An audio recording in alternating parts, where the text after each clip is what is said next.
Hello guys and welcome back to best car picks. അങ്ങനെ കുറേ കാലം ടെസ്റ്റ് ചെയ്തതിന് ശേഷം ടാറ്റ അവരുടെ കർവ് എന്ന് പറഞ്ഞ പുതിയ കൂപ്പ SUV അൺവെയിൽ ചെയ്തിരിക്കുകയാണ്. ജസ്റ്റ് അൺവെയിൽ മാത്രമേ ചെയ്തിട്ടുള്ളൂ. ഇതിൻ്റെ ഇൻറ്റീരിയർ ഡിസൈൻ ഒന്നും കാണിച്ചിട്ടില്ല. എക്സ്റ്റീരിയറും അതുപോലെ ഇലക്ട്രിക്, പെട്രോൾ, ഡീസൽ തുടങ്ങിയ വേർഷൻസിൻ്റെ ഒക്കെ ഡിസൈനാണ് അവർ കാണിച്ചിരിക്കുന്നത്. നമുക്ക് എന്തായാലും ഓരോ വാഹനങ്ങളുടെയും ഡീറ്റെയിൽസ് ഒക്കെ നോക്കി പോകാം. ബാക്കി ഓൾമോസ്റ്റ് കുറേ കാര്യങ്ങളൊക്കെ അവർ പറഞ്ഞിട്ടുണ്ട്. ആദ്യം പെട്രോൾ ഓർ ഡീസൽ, അതായത് ഐസ് പവർഡ് വണ്ടികളുടെ എക്സ്റ്റീരിയർ നോക്കുകയാണെങ്കിൽ ഇതിൻ്റെ അകത്ത് നമുക്ക് ഫ്രണ്ടിലേക്ക് വരുമ്പം ഏറ്റവും വലിയ വ്യത്യാസം നമ്മൾ മറ്റേ വെച്ച് കമ്പയർ ചെയ്യുമ്പോൾ വരുന്നത് ഗ്രില്ലും അതുപോലെ ബമ്പറിൻ്റെ ഡിസൈനും ഒക്കെയാണ്. ഇതിൻ്റെ അകത്ത് അവർ ഫ്രണ്ടിൽ ഹെഡ് ലാമ്പ്സ് നമ്മുടെ DRLs ആയിട്ട് കണക്ട് ചെയ്യുന്ന സ്ഥലത്ത് ഒരു ഗ്രില്ല് കൊടുത്തിട്ടുണ്ട്. മറ്റേ വണ്ടിയിൽ അതില്ല. അത് ഞാൻ ആ വണ്ടി വരുമ്പോൾ കാണിച്ചു തരാം. ഈ വണ്ടിയിൽ അവർ ഏതായാലും ഹാരിയറിലും സഫാരിയിലും ഒക്കെ വരുന്ന പോലത്തെ ഗ്രില്ലാണ് കൊടുത്തിരിക്കുന്നത്. പക്ഷേ ബാക്കി ഇതിൻ്റെ DRLസിൻ്റെ പ്ലേസ്മെൻ്റ് എല്ലാം എക്സാക്ട്ലി നെക്സോണിൻ്റെ തന്നെയാണ് എടുത്ത് വെച്ചിരിക്കുന്നത്. അതിലൊന്നും യാതൊരു വ്യത്യാസം വരുത്തിയിട്ടില്ല. അതുപോലെ ഹെഡ് ലാമ്പ്സിൻ്റെ അസംബ്ലി സെയിം നമ്മുടെ നെക്സോണിൻ്റെ തന്നെയാണ്. അതിപ്പം ഹാരിയറിലും സഫാരിയിലും അതുപോലെ പഞ്ചീവിയിലും എല്ലാത്തിലും അവർ സെയിം യൂണിറ്റ് തന്നെയാണ് ഉപയോഗിക്കുന്നത്. പാർട്ട് ഷെയറിങ്ങിൻ്റെ ഭാഗമായിട്ടായിരിക്കും. പിന്നെ ഇതിൻ്റെ നമ്മുടെ DRLs കണക്ട് ചെയ്യുന്ന ഒരു പോർഷനും അവൈലബിൾ ആണ്.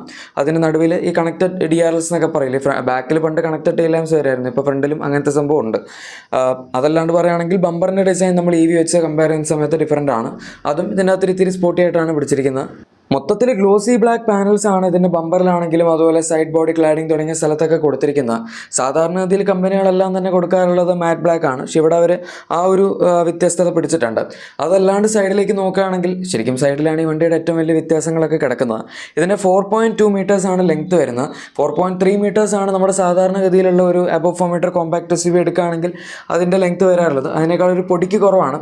പക്ഷേ ഡോറിൻ്റെ ഡിസൈനൊക്കെ ടാറ്റ സെയിം നെക്സോണിൻ്റെ ഡോർ തന്നെയാണ് ഉപയോഗിച്ചിരിക്കുന്നതെങ്കിലും ഡോർ ഹാൻഡിൽസ് മാറ്റിയിട്ടുണ്ട്. നമുക്കിപ്പോൾ ഇതിൻ്റെ അകത്ത് ഫ്ലഷ് ഫിറ്റിംഗ് ഡോർ ഹാൻഡിൽസ് ആണ് വരുന്നത്. XUV700 ഉണ്ടായിരുന്ന പോലത്തെ, അതായത് നമുക്ക് ജസ്റ്റ് അതിൻ്റെ എഡ്ജിൽ തൊട്ട് കഴിഞ്ഞാൽ പോപ്പ് ഔട്ട് ചെയ്ത് വരും. അങ്ങനെയാണ് അതിൻ്റെ ഡോർ തുറക്കേണ്ടത്. അതുപോലെ തന്നെ സ്ലോപ്പിംഗ് റൂഫ് ലൈൻ ആണ്. നെക്സോണിലും ചെറിയ രീതിയിൽ സ്ലോപ്പിംഗ് ആണെങ്കിലും ഇത് കൂപ്പ ആയതുകൊണ്ട് തന്നെ നല്ല രീതിയിൽ അവർ സ്ലാൻഡിങ് കൊടുത്തിട്ടുണ്ട്. പിന്നെ ടാറ്റയുടെ എഞ്ചിനീയേഴ്സ് പറയുന്നത് അവർ ഇതിൻ്റെ അകത്ത് ഹെഡ് റൂം കുറയ്ക്കുന്ന രീതിയിൽ പ്രത്യേകിച്ചും ചെയ്തിട്ടില്ല. ഹെഡ് റൂം എഫക്റ്റ് ആവാത്ത രീതിയിലാണ് ഈ വാഹനത്തിന് ഡിസൈൻ ചെയ്തിരിക്കുന്നതെന്ന്. സാധാരണ ഇതിൽ കൂപ്പ SUVസിലേക്ക് വരുമ്പം ഹെഡ് റൂം ഒരു വലിയ പ്രശ്നമായിരിക്കും.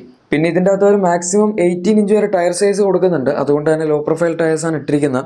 എനിക്കെന്തോ പേഴ്സണലി ഇതിൻ്റെ അലോയ് വീൽസിൻ്റെ ഡിസൈൻ അത്രയ്ക്ക് ഇഷ്ടപ്പെട്ടില്ല. ഒരു പൂ പോലത്തെ ഡിസൈനാണ് കൊടുത്തിരിക്കുന്നത്. കുറച്ചും കൂടെ സ്പോർട്ടി ഡിസൈനൊക്കെ കൊടുക്കായിരുന്നു. ഇവർ സെയിം നമ്മുടെ ഭാരത് മൊബിലിറ്റി ഷോയിലൊക്കെ കാണിച്ച സമയത്ത് ഉണ്ടായിരുന്ന അലോയ്സ് തന്നെയാണ് ഇതിൻ്റെ അകത്ത് വന്നിരിക്കുന്നത്. എന്തായാലും ഇലക്ട്രിക്കിൽ കൊടുത്തിരിക്കുന്ന അലോയ്സിനൊക്കെ കുറച്ചും കൂടെ ബെറ്ററാണ് അറ്റ്ലീസ്റ്റ് ഇതിൻ്റെ ഡിസൈൻ. ഇലക്ട്രിക്കിൻ്റെ അലോയ്സ് ഞാൻ കാണിച്ചു തരാം, അത് അടിപൊളിയാണ്. ഇനി റിയർ പ്രൊഫൈലിലേക്ക് വരുമ്പം ഇവിടെയാണ് ടാറ്റയുടെ മറ്റു വണ്ടികളായിട്ടുള്ള ഒരു സിഗ്നിഫിക്കൻസ് നമുക്ക് തോന്നാത്തത്. അതായത് ഇപ്പം ഈ വണ്ടി എടുക്കുകയാണെങ്കിൽ ഫ്രണ്ടിൽ നിന്നൊക്കെ നമുക്ക് നെക്സോൺ, സൈഡിൽ നിന്ന് നെക്സോൺ, പിന്നെ ചില ആംഗിളിൽ നിന്നൊക്കെ ഹാരിയർ, സഫാരി, അങ്ങനെ കുറേ വണ്ടികളുടെ ഒരു ചായ്വ് ഉണ്ടെങ്കിൽ പോലും ഈ വാഹനത്തിൻ്റെ റിയറിലേക്ക് വരുമ്പോഴേക്കും നമുക്ക് അങ്ങനെ പ്രത്യേകിച്ച് ഒരു സിമിലാരിറ്റിയും തോന്നില്ല. ഈവൻ ടിഗോറൊക്കെ ആണെങ്കിൽ പോലും അതിൻ്റെ അകത്ത് ഇത്തരത്തിലുള്ള മോഡേൺ ആയിട്ടുള്ളൊരു ഡിസൈൻ ഫിലോസഫി ഒന്നും അല്ലല്ലോ. ഈ വണ്ടിയുടെ ടെയിൽ ലാമ്പ്സ് ഒക്കെ വളരെ സ്ലീക്കാണ്. അത് ടോപ്പ് പോർഷനായിട്ടാണ് ടെയിൽ ലാമ്പ്സ് വരുന്നത്. പിന്നെ ഫ്രണ്ടിൽ വരുന്ന പോലെ തന്നെ താഴത്തും ഇങ്ങനെ ചെറിയൊരു ബാർ കണക്ട് ചെയ്ത് നിൽക്കുന്ന പോലത്തെ എഡ്ജിലായിട്ട് 2 ലൈറ്റ്സ് കൊടുത്തിട്ടുണ്ട്. അതിലൊന്ന് റിഫ്ലക്ടറാണ്, ഒന്ന് മിക്കവാറും റിവേഴ്സ് ലൈറ്റ് ആയിരിക്കും. എന്തായാലും അങ്ങനെ മൊത്തത്തിൽ നോക്കുകയാണെങ്കിൽ റിയറിൻ്റെ ഡിസൈൻ അത്യാവശ്യം യൂണീക്കാണ്. പിന്നെ നടുവിൽ കർവിൻ്റെ ബാഡ്ജിങ് വരുന്നുണ്ട്. പിന്നെ ടാറ്റയുടെ ലോഗോ ഒക്കെ ഉണ്ട്. പിന്നെ ഒരു സ്പോയിലർ പോലെ അവർ കൊടുത്തിട്ടുണ്ട്. അതുപോലെ ഷാർക്ക് ഫിൻ ആൻറ്റിനയൊക്കെ അവൈലബിൾ ആണ്. പിന്നെ ഇപ്രാവശ്യം അവർ ഏതായാലും കോൺസെപ്റ്റിൻ്റെ പേരും റിയൽ വണ്ടിയുടെ പേരും മാറ്റിയിട്ടില്ല. ആദ്യം കോൺസെപ്റ്റ് അൺവീൽ ചെയ്ത് 2 വർഷം മുന്നേ കർവ് എന്ന് പറഞ്ഞ പേരിൽ തന്നെയായിരുന്നു. അത് തന്നെയാണ് ശരിക്കും പ്രൊഡക്ഷൻ സ്പെക് വണ്ടി വന്നപ്പോഴും അവർ പേരിട്ടിരിക്കുന്നത്. അത് ഏതായാലും നന്നായി. ഇനി ഇലക്ട്രിക് വണ്ടിയിലേക്ക് വരികയാണെങ്കിൽ ഇവിടെ നിങ്ങൾക്ക് കാണാം, ഫ്രണ്ടിലേക്ക് വരുമ്പോൾ നേരത്തെ കണ്ട വണ്ടി വെച്ച് നോക്കുമ്പോൾ അത്യാവശ്യം ഡിഫറൻസ് ഒക്കെ ഇവിടെ അവൈലബിൾ ആണ്. അതായത് ഒന്നാമത്തെ കാര്യം, ഇതിൻ്റെ അകത്ത് ഗ്രില്ല് വരുന്നില്ല. ആൻഡ് നമുക്ക് ആ ഒരു പോർഷൻ കംപ്ലീറ്റ് ആയിട്ട് ബോഡി കളറിലാണ് വരുന്നത്. പിന്നെ നമ്മൾ ഈ അടുത്ത് പഞ്ചീവിയിൽ കണ്ടതുപോലെ തന്നെ ഇതിൻ്റെ ചാർജിങ് പോയിന്റ് നടുവിൽ ഫ്രണ്ടിലാണ് കൊടുത്തിരിക്കുന്നത്. ടാറ്റയുടെ ലോഗോയുടെ അകത്ത്, ടാറ്റയുടെ ലോഗോ അതാണ് അതിൻ്റെ കവർ വരുന്നത്, നമ്മുടെ ചാർജിങ് പോയിന്റിൻ്റെ. അത് അത്യാവശ്യം യൂണിക് ആയിട്ടുള്ളൊരു ടച്ചാണ്. സാധാരണ രീതിയിൽ പണ്ടത്തെ ഈ പെട്രോൾ ഡീസൽ വണ്ടികളൊക്കെ വരുന്ന സ്ഥലത്ത് തന്നെയായിരുന്നു അവർ കവർ കൊടുത്തുകൊണ്ടിരുന്നത്. ഇത് പക്ഷേ അവരുടെ Active അഥവാ ആക്റ്റീവ് എന്ന് പറഞ്ഞ ഇലക്ട്രിക് വാഹനങ്ങളുടെ പ്ലാറ്റ്ഫോമിൽ വരുന്ന ഒരു ഫീച്ചറാണ്. ബാക്കി സാധനങ്ങളൊക്കെ സെയിം ആണ്. DRLs കണക്റ്റഡ് ആണ്. അതുപോലെ നെക്സോൺ സെയിം, മറ്റേതിൻ്റെ അകത്ത് ഉണ്ടായിരുന്നത് തന്നെയാണ്. ലൈറ്റ്സ് സെയിം ആണ്. പിന്നെ താഴത്തെ ബമ്പറിൻ്റെ ഡിസൈൻ നോക്കുകയാണെങ്കിൽ അത് കുറച്ച് ഡിഫറൻ്റ് ആണ്. നമുക്ക് ആ ഒരു സ്കിഡ് പ്ലേറ്റ്സിന് മുകളിൽ വരുന്ന സംഭവം ഗ്ലോസി ബ്ലാക്ക് ഫിനിഷ് തന്നെയാണെങ്കിലും അതിൻ്റെ അകത്ത് ഡിസൈനിൻ്റെ പാറ്റേണിൽ വ്യത്യാസമുണ്ട്. അതുപോലെ സൈഡ് പ്രൊഫൈലിലേക്ക് വരികയാണെങ്കിൽ ഇവിടെ നമുക്ക് അലോയ്സിന് ഡിസൈനിൽ വ്യത്യാസം കാണാൻ പറ്റും. ഇതിപ്പോൾ അലോയ് തന്നെയാണോ എന്ന് എനിക്കറിയില്ല. കണ്ടിട്ട് മറ്റേ കവർ ടോയിലുണ്ട്. അതിപ്പം എയറോഡൈനാമിക് എഫിഷ്യൻസി ഇമ്പ്രൂവ് ചെയ്യാനാണ് ഇവർ ഇങ്ങനത്തെ പരിപാടി ചെയ്യുന്നത്. പക്ഷേ എനിക്കിങ്ങനത്തെ ഇലക്ട്രിക് വാഹനങ്ങൾ വരുന്ന എയറോ വീൽസിൻ്റെ ഡിസൈൻ പേഴ്സണലി ഒട്ടും ഇഷ്ടമല്ല. കാണുമ്പോൾ തന്നെ നമുക്ക് എന്തോ ഒരു ഭംഗി തോന്നുന്നില്ല, എന്താണെന്നറിയില്ല. അത് പക്ഷേ എയർ റെസിസ്റ്റൻസ് ഒക്കെ വളരെ കുറവായിരിക്കും അതിന്. പിന്നെ ബാക്കി സാധനങ്ങളൊക്കെ സെയിം ആണ്. നേരത്തെ പറഞ്ഞ പോലെ സെയിം ഡോർ ഹാൻഡിൽസ്, ORVMs, അതുപോലെ തന്നെ നമ്മുടെ ഡോറിൻ്റെ ഡിസൈൻ, പിന്നെ സൈഡ് ബോഡി ക്ലാഡിംഗ് എല്ലാം തന്നെ ഇവിടെ ഗ്ലോസി ബ്ലാക്ക് ഫിനിഷിലാണ് വരുന്നത്. ഈ വണ്ടി ഇവർ കാണിച്ചിരിക്കുന്ന 17 ഇഞ്ച് വീൽസ് വെച്ചിട്ടാണ്, പക്ഷെ മിക്കവാറും നമുക്ക് ഓപ്ഷൻ ഉണ്ടാവുമായിരിക്കും 18 ഇഞ്ച് വീൽസ് വരെ. അതോ ഇനി എഫിഷ്യൻസി, അതായത് റേഞ്ച് കൂട്ടാൻ വേണ്ടി 17 ഇഞ്ച് വീൽസ് കൊടുത്തതാണെന്നും പറയാൻ പറ്റില്ല. റിയർ പ്രൊഫൈലിലേക്ക് വരുമ്പം ഇവിടെ അങ്ങനെ പറയത്തക്ക വ്യത്യാസങ്ങളൊന്നുമില്ല. മറ്റേ വണ്ടിയുടെ സെയിം ഡിസൈൻ തന്നെയാണ് അവർ ഇവിടെ ക്യാരി ഓവർ ചെയ്തിരിക്കുന്നത്.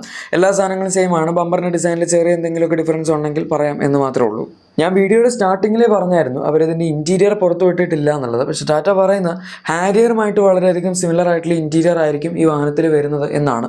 ടെസ്റ്റിങ്ങിലൊക്കെ നമുക്ക് കൂടുതലും നെക്സോണുമായിട്ടാണ് ഇൻറ്റീരിയറിൽ സിമിലാരിറ്റി തോന്നിയിട്ടുള്ളത്. പക്ഷേ ടാറ്റ തന്നെ ഹാരിയറുമായിട്ടായിരിക്കും സിമിലാരിറ്റി ഉള്ളതെന്ന് പറയുമ്പോൾ നമുക്ക് അത് തന്നെ എക്സ്പെക്ട് ചെയ്യാം. എന്തായാലും സ്റ്റിയറിംഗ് വീലൊക്കെ ഇപ്പോഴത്തെ ടാറ്റയുടെ ഇലുമിനേറ്റഡ് ലോഗോ ഉള്ള ടൈപ്പ് ടച്ച് കൺട്രോൾസ്, അതായത് സോഫ്റ്റ് ടച്ച് ബട്ടൺസ് ഉള്ള സ്റ്റിയറിംഗ് വീലൊക്കെ തന്നെയായിരിക്കും വരുന്നത്. ഇൻഫോടൈം സിസ്റ്റം ഹാരിയറിലുള്ള അതുപോലെ സഫാരിയിലുള്ള 12.3 ഇഞ്ച് സൈസുള്ള സംഭവമായിരിക്കും. നെക്സോണിൽ നമുക്ക് EV ആണെങ്കിൽ അതിൻ്റെ അകത്ത് 12.3 ഇഞ്ച് ഉണ്ട്. പക്ഷേ എന്നാൽ നോർമൽ നെക്സോണിൽ അവർ 10.25 ഇഞ്ച് തന്നെ കൊടുക്കുന്നുള്ളൂ. പക്ഷേ എന്തായാലും ഇതിൻ്റെ അകത്ത് ഇൻഫോടൈം സിസ്റ്റത്തിൻ്റെ സൈസിൽ കോംപ്രമൈസ് ഒന്നുമില്ല. അതിപ്പോൾ പെട്രോൾ ആണെങ്കിലും ഡീസൽ ആണെങ്കിലും ഇലക്ട്രിക് ആണെങ്കിലും എല്ലാത്തിലും സെയിം ആണ്. പിന്നെ ബാക്കി ഫീച്ചേഴ്സ് നമുക്ക് ഡ്യുവൽ സോൺ AC അവർ പറയുന്നുണ്ട്. അതുപോലെ പാനറോമിക് സൺറൂഫ് ഇതിൻ്റെ അകത്ത് വരും എന്ന് പറയുന്നുണ്ട്. അതുപോലെ 10.25 ഇഞ്ചിൻ്റെ ഇൻസ്ട്രുമെൻറ്റ് ക്ലസ്റ്റർ പറയുന്നുണ്ട്. പിന്നെ ഇതിൻ്റെ അകത്ത് ചില വീഡിയോസിലൊക്കെ അഡ്വാൻസ്ഡ് റെസിസ്റ്റൻസ് സിസ്റ്റം ഇവരുടെ ഇൻസ്ട്രുമെൻറ്റ് ക്ലസ്റ്ററിൽ വന്നതായിട്ട് കാണിച്ചിട്ടുണ്ട്. അപ്പോൾ ചിലപ്പോൾ അഡാസും ഇതിനകത്ത് വന്നുകൂടായികയില്ല. ഓൾറെഡി അത് നമുക്ക് ഹാരിയറിലും സഫാരിയിലും ഒക്കെ കിട്ടുന്നുണ്ട്. അപ്പോൾ പിന്നെ ഈ വാഹനത്തിൽ അവർ കൊടുക്കുന്നതുകൊണ്ട് പ്രശ്നമൊന്നുമില്ല, നല്ലൊരു ഫീച്ചറായിട്ട് തന്നെ പറയാം. അതായത് ഫീച്ചേഴ്സ് കൊടുക്കുന്ന കേസിൽ നന്നായിട്ട് പറയും. യൂസബിലിറ്റിയുടെ കാര്യം നിങ്ങൾക്ക് അറിയാമല്ലോ, നമുക്കങ്ങനെ ഇന്ത്യൻ റോഡ്സിൽ ഒരുപാട് യൂസ് ചെയ്യാൻ പറ്റിയ സംഭവമൊന്നുമല്ല അഡ്വാൻസ്ഡ് റെസിസ്റ്റൻസ് സിസ്റ്റം. ഇനി ഇതിനൊക്കെ പുറമെ ventilated seats, wireless phone charging എന്ന് പറയേണ്ട ഇപ്പോഴത്തെ എല്ലാ ടാറ്റ വാഹനങ്ങളിലുള്ള ഫീച്ചേഴ്സൊക്കെ തന്നെ ഇതിനകത്തുണ്ടാകും. 360 camera, auto dimming, air beams, അതൊക്കെ എക്സാമ്പിൾസ് ആണ്. പിന്നെ LED ഹെഡ്ലൈറ്റ്സ് ഒക്കെ ഒബ്വിയസ്ലി ഇതിനകത്തുണ്ട്. ഇനി അടുത്ത ഇൻട്രസ്റ്റിംഗ് ആയിട്ടുള്ള സംഭവം ഇതിൻ്റെ പവർ ട്രെയിൻ ഓപ്ഷൻസ് ആണ്. നമുക്ക് ഇതിൻ്റെ അകത്ത് പെട്രോൾ, ഡീസൽ, ഇലക്ട്രിക് അങ്ങനെ 3 ഓപ്ഷൻസ് ഉണ്ടാവും. ആൻഡ് ഇനീഷ്യലി August 7 ഈ വാഹനം ലോഞ്ച് ചെയ്യാൻ പോകുന്നത്. പക്ഷെ അന്ന് വരാൻ പോകുന്ന പെട്രോളും ഡീസലും ഒന്നും അല്ല, ഇലക്ട്രിക് വെച്ചിട്ടാണ് അവർ ഈ വാഹനം ലോഞ്ച് ചെയ്യാൻ പോകുന്നത്. പൊതുവേ നമ്മൾ നേരെ തിരിച്ചാണ് കണ്ടിട്ടുള്ളത്. ഈവൻ നെക്സോൺ ഫേസ് ലിഫ്റ്റ് ആണെങ്കിൽ പോലും ആദ്യം അവർ പെട്രോൾ ഡീസൽ വെച്ചിട്ടുള്ള വണ്ടി ഇറക്കി, അത് കഴിഞ്ഞ് 1 മാസത്തിനുള്ളിൽ തന്നെ ഇലക്ട്രിക് ഇറക്കി. പക്ഷേ ഈ വാഹനത്തിൻ്റെ കേസിൽ നേരെ തിരിച്ചാണ് നടക്കുന്നത്. പിന്നെ ഇലക്ട്രിക് ആണെങ്കിൽ പോലും നമുക്ക് നെക്സോണിനേക്കാൾ വലിയ ബാറ്ററി പാക്ക് ആയിരിക്കും. ഓൾമോസ്റ്റ് 50 kWh സൈസ് ഉണ്ടാവും എന്ന് പ്രതീക്ഷിക്കാം. ടാറ്റ അത്തരത്തിലുള്ള സ്പെസിഫിക്കേഷൻ ഒന്നും ഇതുവരെ പറഞ്ഞിട്ടില്ല. അത് നമുക്ക് ഇനിയും വെയിറ്റ് ചെയ്താലേ അറിയാൻ പറ്റുള്ളൂ. പക്ഷേ എന്തായാലും അവരിതിൻ്റെ പെട്രോൾ എഞ്ചിൻസിൻ്റെ കേസിൽ 1.2 GDI, അതായത് turbo gasoline direct injection petrol engine ഉണ്ടാവും എന്ന് കൺഫേം ചെയ്തിട്ടുണ്ട്. അതൊരു വളരെ നല്ല റിപ്പോർട്ടാണ്. കാരണം ഇതുവരെ നമുക്ക് ഉറപ്പിക്കാൻ പറ്റില്ലായിരുന്നു. കാര്യം 1 വർഷം മുന്നേ ടാറ്റ പറഞ്ഞിട്ടുള്ളതാണ് ഈ ഒരു എഞ്ചിൻ കർവിലായിരിക്കും ഡെബ്യൂ ചെയ്യുന്നതെന്നൊക്കെ. പക്ഷേ എന്തായാലും ഇപ്പോൾ നമുക്കതിൻ്റെ അവരുടെ തന്നെ കൺഫർമേഷൻ കിട്ടി. ഇതൊരു 1.2 ലിറ്റർ 3 സിലിണ്ടർ ടർബോ പെട്രോൾ എഞ്ചിനാണ്. പക്ഷേ ഇപ്പോൾ വരുന്ന MPFI എഞ്ചിൻസ് പോലെയല്ല, TGDI ആയതുകൊണ്ട് തന്നെ മോഡേൺ ടെക്നോളജിയാണ്. ആൻഡ് ഇതിൻ്റെ അകത്ത് നമുക്ക് 125 PS പവറും 225 Nm ടോർക്കും കിട്ടുന്നുണ്ട്. അത്യാവശ്യം പവർഫുൾ ആയിരിക്കും. ഇപ്പോൾ വരുന്ന എഞ്ചിൻ എന്ന് പറയുന്നത് 1.23 സിലിണ്ടർ തന്നെയാണ്. പക്ഷേ അതിൻ്റെ അകത്ത് 120 PS 170 Nm ടോർക്കേ ഉള്ളൂ. ടോർക്കിൽ 55 Nm ഡിഫറൻസ് ഉണ്ട്. അത്യാവശ്യം നല്ല ഡിഫറൻസ് ആണ്. പിന്നെ ഡീസൽ എഞ്ചിൻ അറിയാമല്ലോ, സെയിം നെക്സോണിലുള്ള 1.5 4 സിലിണ്ടർ ടർബോ ഡീസൽ, 115 PS പവറും 260 Nm ടോർക്കും. അതിൽ വ്യത്യാസം ഉണ്ടാവില്ല. ഇതിൻ്റെ അകത്ത് 2 പെട്രോൾ എഞ്ചിൻസും വരുന്നതാണ് പറയുന്നത്. GDI മാത്രമായിരിക്കില്ല, MPFI ഉണ്ടാവും. ചിലപ്പോൾ പ്രൈസ് കുറയ്ക്കാനായിരിക്കും MPFI കൂടെ കൊടുക്കുന്നത്. എന്തായാലും ഇന്നത്തെ വീഡിയോ ഇഷ്ടപ്പെട്ടാണെന്ന് തന്നെ വിചാരിക്കുന്നു. ഇഷ്ടപ്പെട്ടെങ്കിൽ ലൈക്കും സബ്സ്ക്രൈബും ഷെയർ ഒക്കെ ചെയ്യുക. നമുക്ക് മറ്റൊരു വീഡിയോയിൽ കാണാം. Thank you for watching.